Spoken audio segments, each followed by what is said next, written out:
Hi friends, welcome to our art village life YouTube channel. ಇವತ್ತು ನಾನು ನಮ್ಮದು form tour ಮಾಡೋಣ ಅಂತ.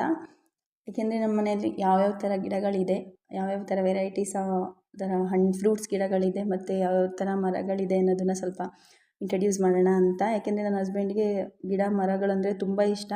ಹಾಗಾಗಿ ವೆರೈಟಿ ಗಿಡಗಳನ್ನ ತೊಗೊಂಡು ಹಾಕ್ತಾರೆ. ಹಾಗಾಗಿ ಫಸ್ಟ್ ಸ್ವಲ್ಪ ಫಾರ್ಮ್ ಟೂರ್ನ ಮಾಡೋಣ ಅಂತ, ಯಾವ್ಯಾವ ಥರ ಗಿಡಗಳಿದೆ ಅಂತ. ಇದು ನಮ್ಮ ಪಾರ್ಟ್ 1 ವೀಡಿಯೋ. ಪಾರ್ಟ್ 2 ವೀಡಿಯೋನ ನಾಳೆ ಅಪ್ಲೋಡ್ ಮಾಡ್ತೀನಿ. ಇದು ಫಸ್ಟು ನಮ್ಮದು ಗೇಟ್ ಎಂಟ್ರಿ ಆದ ತಕ್ಷಣ ಫಸ್ಟ್ ವೆಲ್ಕಮ್ ಮಾಡೋವಂಥ ಗಿಡನೇ ನಮ್ಮದು ತೆಂಗಿನ ಗಿಡ. ಅದಿನ್ನು ಫಸಲು ಬರೋದಕ್ಕೆ ಸ್ಟಾರ್ಟ್ ಆಗಿಲ್ಲ. ಇನ್ನು ನೆಕ್ಸ್ಟ್ ಒಂದು ನಮ್ಮದು ಮನೆ ಹತ್ತಿರ ಫುಲ್ ಗೇಟ್ ಒಳಗೆ ಬಂದ ತಕ್ಷಣ ಇನ್ನು ನಾರ್ಮಲ್ ಅಡಿಕೆ ಗಿಡಗಳು, ತೆಂಗಿನ ಗಿಡಗಳಿದೆ ಮತ್ತು ಬಾಳೆ ಗಿಡಗಳಿದು ಇದೆ. ಅದ್ರ ಮಧ್ಯೆ ಒಂದು ಬೇವಿನ ಮರ ಇದೆ. ನಮ್ಮದು ಮನೆ ಸುತ್ತಮುತ್ತ ಬೇವಿನ ಮರ ಇದ್ದರೆ ನಿಜವಾಗ್ಲೂ ತುಂಬ ಒಳ್ಳೆಯದು. ಏಕೆಂದರೆ ಅದು ಬೇವಿನ ಮರ ಬಂದುಬಿಟ್ಟು ಆಕ್ಸಿಜನ್ನ ಅತಿ ಹೆಚ್ಚು ಪ್ರೊಡ್ಯೂಸ್ ಮಾಡುತ್ತೆ ಮತ್ತು ಏರ್ ಪ್ಯೂರಿಫೈ ಮಾಡುತ್ತೆ. ಅಂದರೆ ಗಾಳಿಯಲ್ಲಿರುವಂತಹ ಏನು ಪೊಲ್ಯೂಷನ್ ಕಂಟೆಂಟ್ಸ್ ಏನಿರುತ್ತೆ ಅದನ್ನೆಲ್ಲ ಪ್ಯೂರಿಫೈ ಮಾಡುತ್ತೆ. ಹಾಗಾಗಿನೇ ಹಿಂದೆ ಎಲ್ಲ ಒಂದು ಊರಿಗೆ ಎಂಟ್ರಿ ಆಗ್ತಿದ್ದಾಗೆ ಅಥವಾ ಊರಿಗೆ ಎಂಟ್ರಿ ಆಗೋದಕ್ಕಿಂತ ಮುಂಚೆನೇ ಬೇವಿನ ಮರ ಇರ್ತಿತ್ತು, ಮತ್ತು ಅಥವಾ ಊರ ಮಧ್ಯ ಅಥವಾ ದೇವಸ್ಥಾನದ ಹತ್ರ ಇರ್ತಿತ್ತು. ಬಟ್ ಇವಾಗ ನಾವೆಲ್ಲ ಸ್ವಲ್ಪ ಹೊರಗಡೆ ಮನೆ ಕಟ್ಕೊಂಡು ಇರೋದ್ರಿಂದ ನಮ್ಮದೇ ಮನೆ ಸುತ್ತಮುತ್ತ ಹಾಕೊಳ್ಳೋಂಥ ಅವಶ್ಯಕತೆ ಇದೆ ಬೇವಿನ ಮರನ. ಹಾಗಾಗಿ ನಾವು ಮನೆಗೆ ಎಂಟ್ರಿ ಆಗ್ತಿದ್ದಾಗೇ ಒಂದು ಬೇವಿನ ಮರನ ಹಾಕಿದ್ದೀವಿ. ಇದು ಬೇವಿನ ಮರ ಬಂದು ತುಂಬ ಆಯುರ್ವೇದದಲ್ಲಿ ತುಂಬ ಮಹತ್ವ ಇರೋವಂಥ ಒಂದು ಮರ. ಹಾಗಾಗಿ ಅದನ್ನು ನಾನು ಸಹ ಯೂಸ್ ಮಾಡ್ತೀನಿ ಆಗಾಗ. ಇನ್ನು ಈ ಕಡೆ ಬಂದರೆ ನಮ್ಮದು ಏನು ರೋಡ್ ಸೈಡ್ ಇದೆ, ಅಲ್ಲೂ ಸಹ ತೆಂಗಿನ ಗಿಡ, ಅಡಿಕೆ ಗಿಡ ಮತ್ತು ಬಾಳೆ ಗಿಡನ ಹಾಕಿದ್ದೀವಿ. ಇಲ್ಲಿ ಒಂದು ಸಂಪಿಗೆ ಮರ ಇದೆ, ಏನದು ಕೆಂಡ ಸಂಪಿಗೆ ಅಂತಾರಲ್ವ ಅದು. ತುಂಬ ಅಂದರೆ ತುಂಬ ಹೂ ಬಿಡುತ್ತೆ ಸೀಸನಲ್ಲಂತೂ. ಇವಾಗ ಅನ್ಸೀಸನ್ ಆದ್ರೂ ಅದು ಸಂಪಿಗೆ ಹೂ ಬಿಟ್ಟಿದೆ. ಇದನ್ನು ಸಹ ಏನು ಸಂಪಿಗೆ ಹೂ ಇದೆ, ಔಷಧಿ ಗುಣಗಳನ್ನ ಹೊಂದಿದೆ ಮತ್ತು ಅದು ಫ್ರ್ಯಾಗ್ರೆನ್ಸ್ ಇದೆ ಅಲ್ವಾ, ಅದು ನಮ್ಮದು ಬಾಡಿಲಿರೋ ಏನು ಟೆಂಪರ್ನ ಕಡಿಮೆ ಮಾಡುತ್ತೆ. ಅಂದರೆ ಸ್ವಲ್ಪ ಆ ಸ್ಮೆಲ್ನ, ಅದು ಫ್ರ್ಯಾಗ್ರೆನ್ಸ್ನ ತೊಗೊಂಡ್ರೆ ನಮಗೇನು ಸಿಟ್ಟು ಬರ್ತಾಯಿದ್ರೆ ಅದು ನಿಜವಾಗ್ಲೂ ಕಂಟ್ರೋಲ್ ಆಗುತ್ತೆ. ಹಾಗಾಗಿ ನಾವು ಮನೆಗೆ ಎಂಟ್ರಿ ಆಗ್ತಿದ್ದೀವಿ ಮರನ ಹಾಕಿದ್ದೀವಿ. ಅಡಿಕೆ ಬರಲಿ ಅಂತ ಹಾಕಿಲ್ಲ, ಆದರೆ ಅಡಿಕೆ ಬಂದೇ ಬರುತ್ತೆ. ಯಾವುದೋ ಶೋ ಗಿಡ ಬೆಳೆಯೋಕ್ಕಿಂತ ಅಕ್ಕಪಕ್ಕ ಮನೆ ಸುತ್ತಮುತ್ತ ರೋಡ್ ಸೈಡಲ್ಲೆಲ್ಲ ಶೋಗೂ ಕಾಣ್ತವೆ, ಫಸಲು ಕೊಡ್ತಾವಲ್ಲ ಅಡಿಕೆ ಗಿಡ. ಅದಕ್ಕೆ ಹಾಕಿರೋದು. ಇದು ತೆಂಗಿನ ಮರ. ಇದು ಏನು ಜಾಸ್ತಿ ಬೇಗ ಗ್ರೋ ಆಗುತ್ತೆ, ಆದರೆ ಬೇಗ ಫಸಲನ್ನೇ ಬಿಡ್ತಾ ಇಲ್ಲ ಜಾಸ್ತಿ. ಬರುತ್ತೆ ವೆಯ್ಟ್ ಮಾಡಬೇಕು. ಎಲ್ಲ ಒಂದೇ ಸಮಕಿರುತ್ತಾ. ಒಂದು ಹೊಲಕ್ಕೆ ಗಿಡನ ಆಗಲಿ ಏನು ಹಾಕಿದ್ರು ಒಂದು ಚೆನ್ನಾಗಿರುತ್ತೆ, ಒಂದು ಚೆನ್ನಾಗಿರಲ್ಲ. ಚೆನ್ನಾಗಿರೋದು ನೋಡಿ ಇದು ಚೆನ್ನಾಗೈತೆ, ಇವು ಚೆನ್ನಾಗಿಲ್ವಲ್ಲ ಅನ್ನಂಗಿಲ್ಲ. ಒಂದೇ ಸಮಕ್ಕೆ ಬರ್ತಾವ. ಸೂರ್ಯ ಹುಟ್ಟುವುದು ಬೆಳಗ್ಗೆ, ಹುಟ್ಟಿದವರೆಲ್ಲ ಇರುತ್ತಾರ ಬೆಳ್ಳಗೆ. ಹಂಗೆ ಫೇವ್ರೇಟ್ ಮರ ನಂದು, ನನ್ನ ಪ್ರೀತಿಯ ಮರ. ನಾನು ಹಾಕಿರೋ ಗಿಡದಲ್ಲಿ ಮೊದಲನೇ ಟೈಮ್ ಇದೇ ಒಂಬಾಳೆ ಬಿಟ್ಟು ಗಿಡ ಫಸಲು ಕೊಟ್ಟಿದ್ದು. ಇದಿನ್ನು ನನಗೆ ಗಿಡ ನೋಡೋರಿಗೆ ಮರ ಆಗ್ಬೋದು, ಬಟ್ ನನಗೆ ಇನ್ನೂ ಚಿಕ್ಕ ಗಿಡ. ಎಷ್ಟು ಎತ್ತರ ಬೆಳೆದೈತೆ, ಆಮೇಲೆ ನೀಟಾಗಿ ಎಷ್ಟು ಚೆನ್ನಾಗಿ ಕಾಯಿ ಕಟ್ಟೈತೆ ತೆಂಗಿನ ಮರ. ಯಾವುದೇ ಕೆಮಿಕಲ್ ಹಾಕಿ ಬೆಳೆಸಿಲ್ಲ ಇದನ್ನು. ದನಿನ ಗೊಬ್ಬರ ಹಾಕಿದ್ದೀನಿ ಇದಕ್ಕೆ. ನೋಡಿ ಹಿಂಗೆ ಸ್ವಾಗೆ ಎಲ್ಲ ಕತ್ತರಿಸಿ, ಹಳ ಏನೈತೆ ಅದನ್ನೆಲ್ಲ ಕತ್ತರಿಸಿ ಇಲ್ಲಿಗೆ ಹಾಕ್ಬಿಟ್ಟು ಅದ್ರ ಮೇಲೆ ಸಗಣಿ ಹಾಕಿದ್ದೀನಿ, ಅದು ಗೊಬ್ಬರ ಆಗುತ್ತೆ.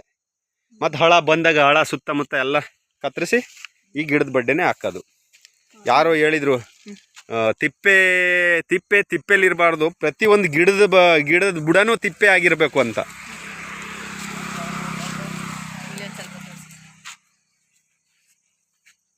ಹೀಗೆ ಮುಂದರಿಯುತ್ತೆ ಅಲ್ಲಿವರೆಗೆ. ಗಿಡ ಚೆನ್ನಾಗಿ ಶೋಕ್ ಬರುತ್ತೆ, ಚೆನ್ನಾಗಿದೆ. ದೊಡ್ಡವಾದ್ಮೇಲೆ ಚೆನ್ನಾಗಿ ಕಾಣಿಸುತ್ತೆ.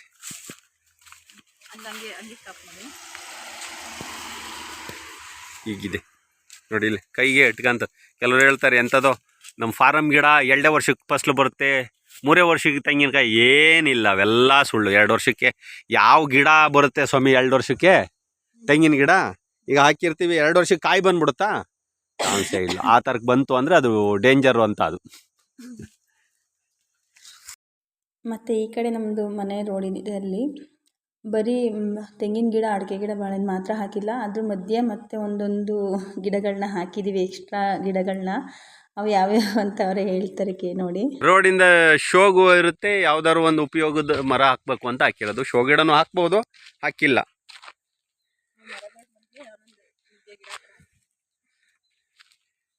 ಈ ಸೈಡಲ್ಲಿ ಮರಗಳ ಮಧ್ಯೆ ನುಗ್ಗೆ ಗಿಡ, ನುಗ್ಗೆ ಮರ ಮನೆಗೆ ಯೂಜಿಗೆ, ನಮಗೆ ಸೇಲು ಮಾಡ್ಬೋದು. 4 ಮರ ಇದ್ರೆ ಚೆನ್ನಾಗಿ ಬಿಟ್ರೆ ಹಾಕಿದ್ದೀನಿ.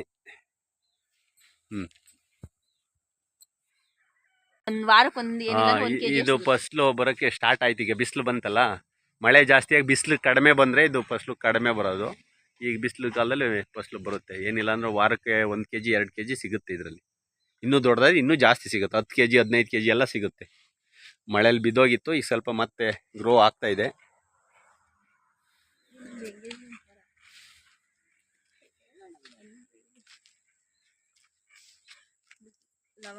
ಇದು ಲವಂಗದ ಗಿಡ ಹಾಕಿದ್ವಿ. ಸಾಂಬಾರು ಪದಾರ್ಥಗಳು ಎಲ್ಲದೂ ಹಾಕಿದ್ದೀವಿ. ಅದರಲ್ಲಿ ಇದು ಒಂದು ಲವಂಗ. ಇದು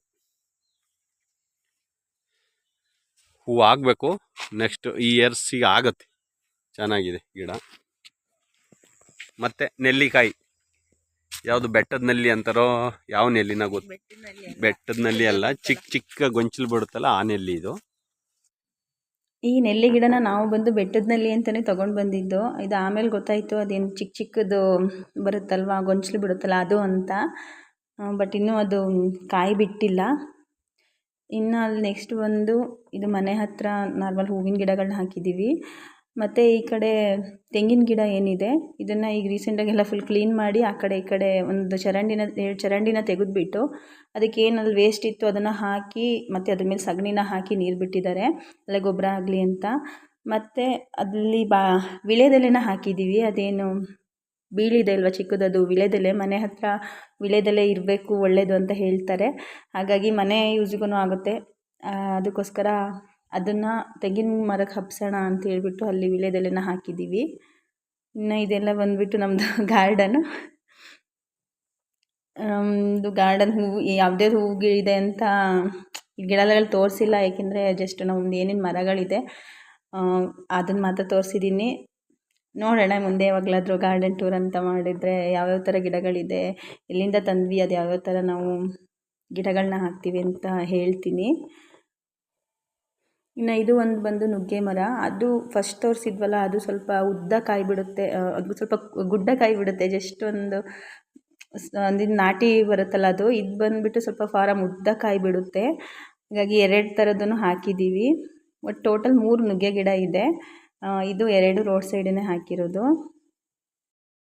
ನಾನು ಹಾಕಿದ್ದೀನಲ್ಲ, ಎಷ್ಟು ಹಾಕಿದ್ದೀನಿ ತೆಂಗಿನ ಮರ, ಅದರಲ್ಲೆಲ್ಲ ಎಷ್ಟು ಸೈಜ್ ಬಂದಿರೋ ಮರ. ಇದು ಕೆಳಗಿಂದನೇ ತುಂಬ ಸೈಜ್ ಬಂದು ಚೆನ್ನಾಗಿದೆ ನೋಡಿ. ಇಷ್ಟೇ, ಎಷ್ಟು ಒಂದು 4 feet ಬಿಟ್ಟಿದೆ.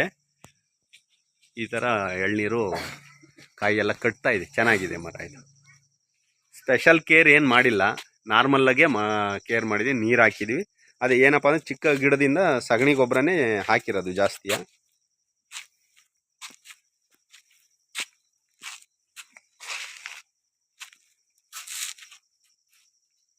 ಇಂದ ರೋಡ್ ಬಂತು.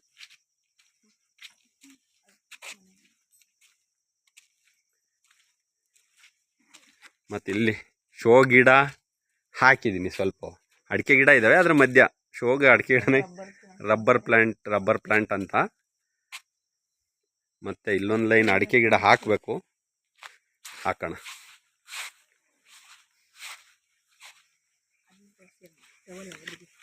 ಚೆನ್ನಾಗಿ ಬಂದಿದೆ.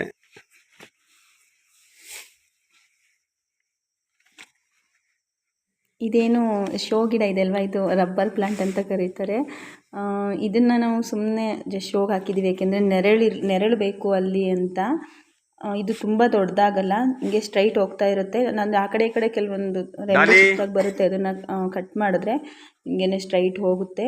ಮತ್ತು ನೆರಳಿಗೂ ಅಷ್ಟೇ ತುಂಬ ಚೆನ್ನಾಗಿರುತ್ತೆ. ಅದಕ್ಕೋಸ್ಕರ ಅಲ್ಲೊಂದು 4 ಗಿಡಗಳನ್ನ ಹಾಕಿದ್ದೀವಿ.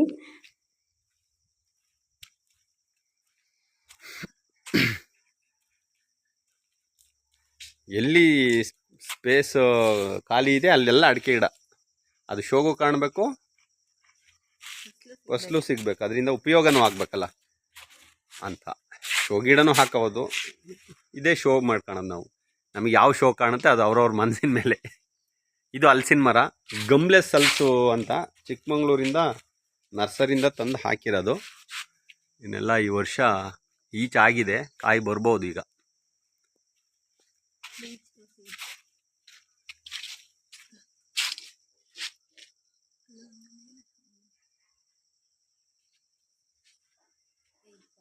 ಮನೆ ಮುಂದೆ ಪಪ್ಪಾಯ ಇರಬಾರ್ದು ಅಂತ ಹೇಳ್ತಾರೆ. ಪಪ್ಪಾಯಿ ಮರ ಇರಬಾರ್ದು, ಹಲಸಿನ ಮರ ಇರಬಾರ್ದು, ಅದಿರಬಾರ್ದು. ಮನೆ ಮುಂದ್ಗಡೆ ಇದೇ ಇರಬೇಕು, ಇದೇ ಇರಬಾರ್ದು ಅಂತ ಏನಿಲ್ಲ. ಯಾವಿದ್ರೂ ಸರಿ, ಮನುಷ್ಯನೇ ಇರಬಾರ್ದು ಭೂಮಿ ಮೇಲೆ. ಏನು ಮಾಡೋಕ್ಕಾಗತ್ತೆ, ಇದೇ ಅಲ್ಲ. ಹಾಲು ಬರೋಂಥ ಮರನೇ ಇರಬಾರ್ದು, ಮನೆಗೆ ಒಳ್ಳೇದಲ್ಲ ಅಂತಾರೆ. ಮನುಷ್ಯನೇ ಇರಬಾರ್ದಪ್ಪ, ಪರಿಸರಕ್ಕೆ ಒಳ್ಳೇದಲ್ಲ. ಏನು ಮಾಡೋದು, ಇದೀವಲ್ಲ. ಕೆಲವ್ರು ಎಲ್ಲ ಬಂದರೆ ಹೇಳ್ತಾರೆ, ಇದನ್ನ ಕಡ್ದಾಕು, ಅದನ್ನ ಕಡ್ದಾಕು, ಅದನ್ನ ಬೆಳಿ ಇದನ್ನ ಬೆಳಿ ಅಂತ ಯಾರು ಹೇಳಲ್ಲ, ಅದನ್ನ ಕಡಿ ಅಂತಾನೆ ಹೇಳೋದು. ನಮ್ಮ ಡಾಲಿದು ಚಿಕ್ಕ ಹೋಮ್, ಸ್ಮಾಲ್ ಹೋಮ್.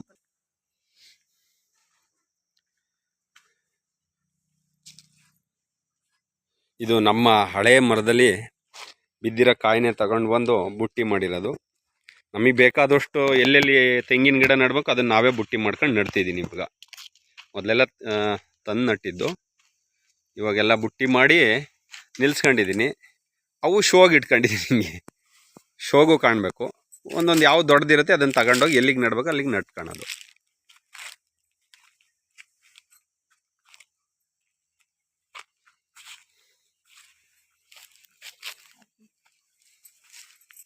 ಇದು ಬಟರ್ ಫ್ರೂಟ್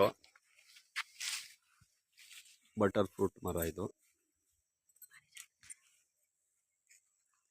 ಇದು ಪಾರಿಜಾತ ಹೂವು ಗಿಡ ಹಾಕಿದ್ದೀನಿ ಇನ್ನು. ಈಗ ಇದ್ರ ವಿಶೇಷತೆ ಸಾಮಾನ್ಯ ಎಲ್ಲರಿಗೂ ಗೊತ್ತಿರೋ ಹಾಗೆ, ಇದರ ರಾತ್ರಿ ಮಾತ್ರ ಹೂವು ಹರಳೋದು, ಡೇ ಟೈಮಲ್ಲಿ ಇರಲ್ಲ. ಹರಳಿದ ಹೂವು ಮತ್ತು ಬೆಳಗ್ಗೆ ಹೊತ್ತಿಗೆ ಮೊಗ್ಗಾಗಿರುತ್ತೆ, ಬಿದ್ದೋಗ್ತವೆ. ಇನ್ನು ಚಿಕ್ಕ ಗಿಡ ಮೊಗ್ಗಾಗಿದೆ. ನಾವು ಚಿಕ್ಕದ್ರಲ್ಲಿದ್ದಾಗ ಪಾರಿಜಾತ ಹೂವು ಅಂದರೆ ಯಾವುದೋ ಅಂದ್ಕೊಂಡಿದ್ದು, ಕೆಂಪುಗೆ ಯಾವುದೋ ಒಂದು ಬರುತ್ತೆ ಅದನ್ನು ಅಂದ್ಕೊಂಡಿದ್ದು. ಗೊತ್ತಿರಲಿಲ್ಲ, ನನಗೆ ಈಗಲೇ ಗೊತ್ತಾಯಿದ್ದು ಪಾರಿಜಾತ ಹೂವು ಇದು ಅಂತ. ತಂದು ಹಾಕಿದ್ದೀವಿ. ಪಾರಿಜಾತ ಬಂದ್ಬಿಟ್ಟು ಬಿಳಿ ಹೂವು. ಇದು ಬೆಳಗ್ಗೆ ಹರಳಿ, ರಾತ್ರಿ ಹರಳಿ ಬೆಳಕರಿ ಹೊತ್ತಿಗೆ ಬಿದ್ದೋಗಿರುತ್ತೆ. ಅದಕ್ಕೆ ನಾವು ಇಲ್ಲಿ ಇದನ್ನು ಹಾಕ್ಕೊಂಡಿದ್ದೀವಿ. ಯಾವುದೇ ಹೂವನ್ನ ಬಿದ್ದಿದ್ದನ್ನು ದೇವ್ರಿಗೆ ಮಡ್ಸಲ್ಲ. ಏಕೈಕ ಹೂವು ಅಂದರೆ ಇದೆಯಾ, ದೇವ್ರಿಗೆ ಬಿದ್ದಿದ್ದನ್ನು ಮಡ್ಸೋದು. ಯಾಕೆಂದ್ರೆ ಅದು ಕೀಳೋತ್ತಿಗೆ ಇರಲ್ವಲ್ಲ, ಅದಕ್ಕೆ ಅಂತ ನಾನು ಅನ್ಕೊಂತೀನಿ. ಇದು ಬಂದ್ಬಿಟ್ಟು ಚಕ್ಕೆ ಮರ. ಈ ಮರದ ವಿಶೇಷ ಅಂದರೆ ಚಕ್ಕೆ ಮತ್ತು ಪಲಾವ್ ಎಲೆ ಎರಡು ಒಂದೇ. ಇದು ಬಿರಿಯಾನಿ ಎಲೆ ಬರುತ್ತಲ್ಲ, ಅದಕ್ಕೆ ಒಣಗಿಸಿ ಹಾಕ್ತಾರೆ ಅಂತಾರೆ. ಅದಕ್ಕೆ ಅದೇನೇ ಇದು. ಚಕ್ಕೆ ಮತ್ತು ಬಿರಿಯಾನಿ ಎಲೆನೂ ಇದ್ರ ಉಪಯೋಗ ಇದೆ, ಚಕ್ಕೆನೂ ಉಪಯೋಗ ಇದೆ. ಅದಕ್ಕೆ ಇದು ಸಾಂಬಾರು ಪದಾರ್ಥದಲ್ಲಿ ಇದು ಒಂದು. ಪಪ್ಪಾಯಿ, ಅಲ್ಲಿಂದ ಪಪ್ಪಾಯಿ ಎಲ್ಲ ರನ್ನಿಂಗ್ ಆಗ್ತಾನೆ ಇರ್ತವೆ. ಅಡಿಕೆ ಗಿಡ, ಪಪ್ಪಾಯಿ ರನ್ನಿಂಗ್ ಆಗ್ತಾನೆ ಇರ್ತವೆ. ಮಧ್ಯೆ ಹಿಂಗೆ ಯಾವುದಾದ್ರೂ ಸಾಂಬಾರು ಪದಾರ್ಥದ್ದು ವಿಶೇಷವಾದ ಮರಗಳು. ಮತ್ತೆ ನೋಡಿ, ಮತ್ತೆ ಪಪ್ಪಾಯಿ, ತೆಂಗಿನ ಮರ, ಅಡಿಕೆ ಮರ ರನ್ನಿಂಗ್ ಆಗುತ್ತೆ. ಮತ್ತು ಇದು ಬಾಳೆ. ಇದು ಬಾಳೆ ಗಿಡ ಬಂದು ರಸಬಾಳೆ ಹಣ್ಣು. ಭಾಳ ಕಾಸ್ಟ್ಲಿ ಮತ್ತು ಭಾರಿ ಒಳ್ಳೆಯದು ಆರೋಗ್ಯಕ್ಕೆ ಅಂತ ಹೇಳ್ತಾರೆ. ಆ ಬಾಳೆಹಣ್ಣು ಒಳಗಡೆನೂ ಒಂಥರ ಯಾವ ಕಲರ್ ಇರುತ್ತದೋ, ಥರ ವೈಟ್ ಇರಲ್ಲ, ಒಂದು ಸ್ವಲ್ಪ ಆರೆಂಜ್ ಕಲರ್ ಥರ ಏನೋ ಒಂಥರ. ಇದು ನಾವು ಹಣ್ಣು ತಿಂತೀವಲ್ಲ ಅದಕ್ಕಿಂತ ಒಂಚೂರು ವಿಭಿನ್ನವಾಗಿರುತ್ತೆ ಇದು. ಹೆಚ್ಚು ಆರೋಗ್ಯ, ಅಂದ್ರೆ ಹೆಲ್ತಿಗೆ ತುಂಬಾ ಒಳ್ಳೆ ಹಣ್ಣು. ಹಾಗಾಗಿ ಹೇಳ್ತಾರೆ ಒಂದು ಬಾಳೆಹಣ್ಣಿಗೆ 20 ರೂಪಾಯಿ ಅಂತ, 20-30 ರೂಪಾಯಿ ಹೇಳ್ತಾರೆ ಒಂದು ಹಣ್ಣಿಗೆ. ಒಂದು ಕಂದಿಂದ ಒಂದು ನಟ್ಟಿದ್ವಿ, ಎಲ್ಲಿಂದಲೋ ತಂದು. ಅದರಿಂದ ತುಂಬ ಗಿಡನ ಅಭಿವೃದ್ಧಿ ಮಾಡ್ತಿದ್ದೀವಿ. ಅದನ್ನು ಇನ್ನು ನೆಕ್ಸ್ಟು ಇದೇ ಗಿಡನ ಜಾಸ್ತಿ ಮಾಡ್ಕೋಬೇಕು ಅಂತ ಮನೆ ಯೂಸಿಗೆ. ಈ ಗಿಡನ ಎಲ್ಲಿದ್ರೂ ಇದನ್ನು ಜಾಸ್ತಿ ಮಾಡ್ತಾಯಿದ್ದೀವಿ ಇವಾಗ. ಪುಟ್ಟಬಾಳೆನೂ ಇದೆ. ಪುಟ್ಟಬಾಳೆ ಬಿಟ್ಟು ಈಗ ಇದನ್ನು ಜಾಸ್ತಿ ಮಾಡ್ತೀವಿ. 1 ಇಯರ್ ಆಗೋತ್ತಿಗೆ ಒಂದು 100 ಗಿಡದ ಮೇಲೆ ಹಾಕ್ತೀವಿ ಇದನ್ನು. ನೀರನ್ನು ಎಲ್ಲೂ ವೇಸ್ಟ್ ಮಾಡಲ್ಲ ಬೇಸಿಗೆಯಲ್ಲಿ. ಯಾವುದೇ ಒಂದು ನಮ್ಮ ವೇಸ್ಟೇಜ್ ನೀರು ಬರುತ್ತೆ ಅದೆಲ್ಲ ಯಾವ್ದಾದ್ರು ಒಂದು ಗಿಡಕ್ಕೆ ಹೋಗ್ಬೇಕು.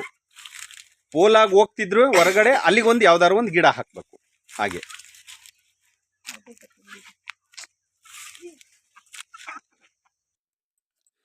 ಇದು ಬಂದು ದಂಟರ್ಬೆ ಸೊಪ್ಪು ಅಂತಾರೆ ಹೇಳ್ತಾರಲ್ಲ, ಅದು ಕೆಂಪರ್ಬೆ ಸೊಪ್ಪು ಅಂತೀವಿ. ಅದನ್ನು ಇವಾಗ ಒಂದು ಗಿಡನ ಸೀಡ್ಸ್ನ ಮಾಡಿಕೊಂಡು ಅದನ್ನು ಸ್ವಲ್ಪ ಯಾವುದಾದ್ರೂ ಗಿಡದ ಹತ್ರ ಹಾಕೊಳ್ಳೋಣ ಅಂತ ಬಿಟ್ಕೊಂಡಿದ್ದೀವಿ ಅದೊಂದು ಗಿಡನ.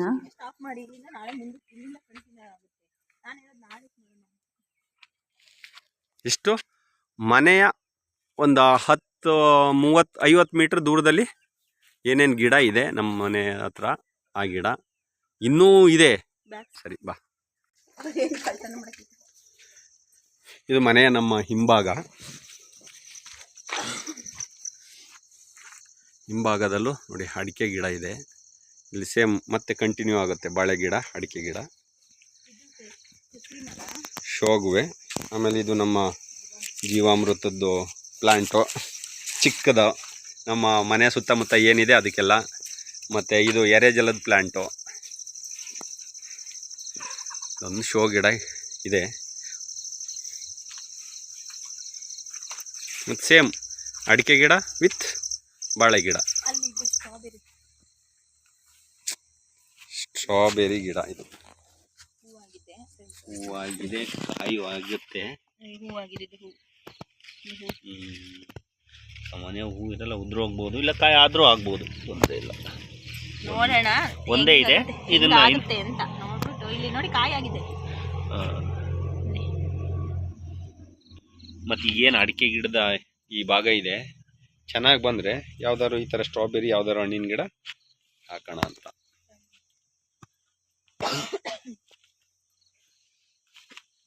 ಇದು ದಾಳಿಂಬೆ ಗಿಡ. ಇಲ್ಲಿ ಮಳೆ ಜಾಸ್ತಿ ಆಗೋದ್ರಿಂದ ಬರುತ್ತೋ ಇಲ್ಲೋ ಗೊತ್ತಿಲ್ಲ, ಆದರೂ ಟ್ರೈ ಮಾಡಿದ್ದೀವಿ. ತುಂಬ ಡ್ರೈ ಏರಿಯಾದಲ್ಲಿ ಬರುವಂಥ ಹಣ್ಣಿನ ಗಿಡ ಇದು.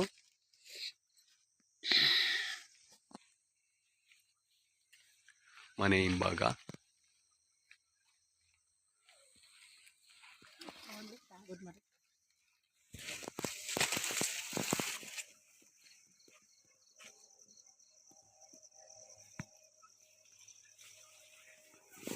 ಮತ್ತು ಸೇಮ್ ಅದೇ ಬಾಳೆ, ರಸಬಾಳೆ.